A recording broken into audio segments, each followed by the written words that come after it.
Le 11 mars 2023 symbolisera les 45 ans de la mort de Claude François. Une date qui a marqué Bernard de la Villardière pour une raison très spéciale. Durant sa jeunesse, Bernard de la Villardière a effectué divers petits boulots afin de pouvoir payer ses études de journalisme.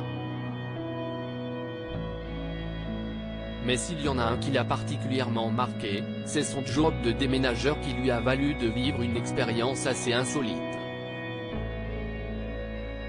Une anecdote qui remonte au printemps 1978 alors qu'il avait tout juste 20 ans. Il y a quelques années, le présentateur d'enquête exclusive sur M6 racontait au micro de RTL, « C'était un de mes tout premiers jobs. Un déménagement assez insolite, car c'était boulevard Exelmans, on m'a appelé pour déménager l'appartement de Claude François après sa mort.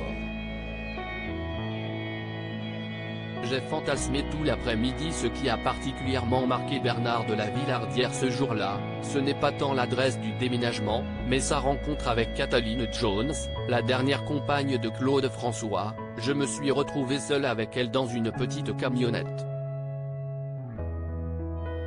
On a ramassé les petits bibelots ensemble. Je me souviens que l'ascenseur était assez étroit. J'ai fantasmé tout l'après-midi en me disant qu'elle allait peut-être tomber amoureuse de moi, qu'on allait laisser ça en place et que j'allais passer le reste de mon temps à ses côtés dans un magnifique appartement. À l'époque, je vivais dans une petite chambre de bonne. Mais tout n'est resté que fantasme, comme l'a ensuite confié le journaliste en se moquant de lui-même. Évidemment, elle n'a pas fondu. Elle était encore veuve et pleurait et ne s'est pas du tout intéressée à moi.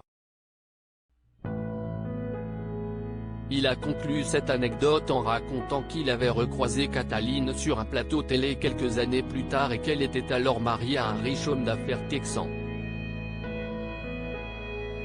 De son côté, Bernard de la Villardière est père de 4 enfants et a épousé il y a plus de 20 ans Anne de Savignac.